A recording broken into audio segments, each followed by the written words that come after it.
देवरिया में भगवती मानव कल्याण संगठन की जिला स्तरीय मासिक महाआरती भव्यता के साथ संपन्न। भगवती मानव कल्याण संगठन शाखा देवरिया के द्वारा प्रत्येक माह के प्रथम रविवार को आयोजित की जाने वाली जिला स्तरीय मासिक महाआरती आज भव्यता के साथ संपन्न हुई। संगठन के संस्थापक शक्तिपुत्र महाराज जी के निर्देशन में यह महाआरती समाज में व्याप्त नशा, मांस, चरित्रहीनता, छुआछूत, जाति धर्म भेदभाव, भय, भूख और भ्रष्टाचार जैसी सामाजिक बुराइयों को समाप्त करने के लिए की जाती है। यह आराधना केवल भारत ही नहीं बल्कि पड़ोसी देश नेपाल तक फैली हुई है, जहां लाखों श्रद्धालु प्रत्येक माह में देश और विदेश मिलकर लाखों भक्त इस तरह के महाआरती की आराधना में शामिल होते हैं।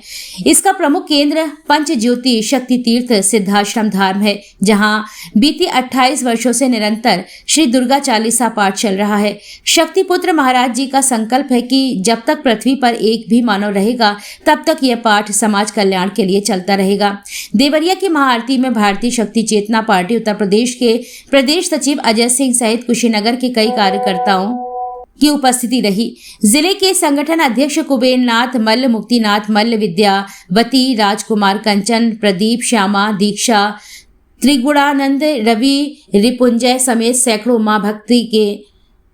मां भक्तों ने भक्ति भाव से भाग लिया। देखिए देवरिया से हमारे संवाददाता यूपी हेड विनय सिंह की।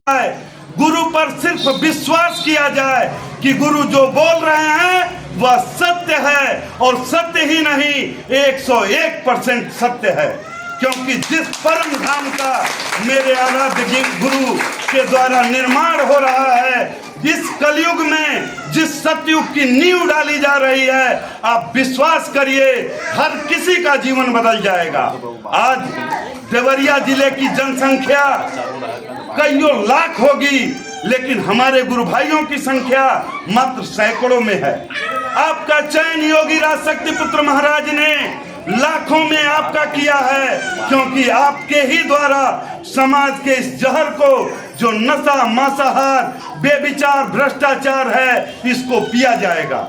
मैं निवेदन करता हूं कि आप सभी गुरुवर पर संशय त्याग कर विश्वास जिस दिन करना प्रारंभ कर दिए, सभी का जीवन बदल जाएगा। हम लोग भी इसी संगठन से जुड़े, उस समय साइकिल से चला करते थे। आज गुरुवर की ही देन है कि हम लोग गाड़ियों से चल रहे हैं, और समाज में हम लोगों का भी आओ भगा। आने वाले समय में धीरे धीरे करके तुम्हारी परेशानियां दूर कर दूंगा, इसमें कोई संदेह नहीं है।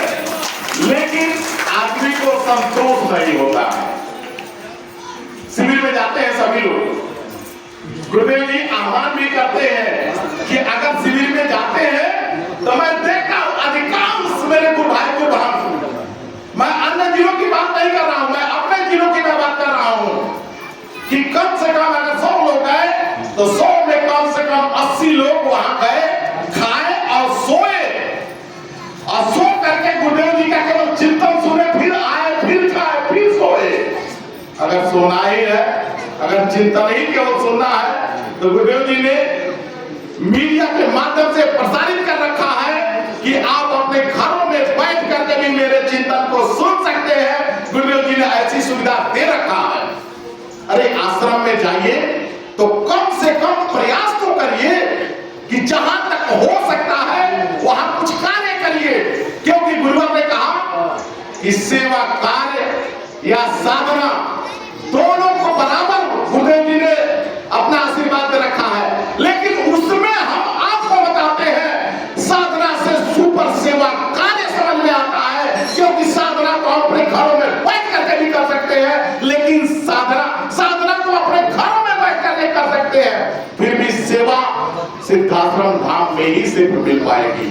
ये नोट करिएगा इस बात को। इसलिए जब भी सिद्धाश्रम धाम जाए तो यह प्रयास करें कि सेवा कार्य जहां तक हो सकता है वहां तक करें। हम लोग भी परिवार जाते हैं, ऐसा नहीं है कि हम लोग भी बैठे रहते हैं। शायद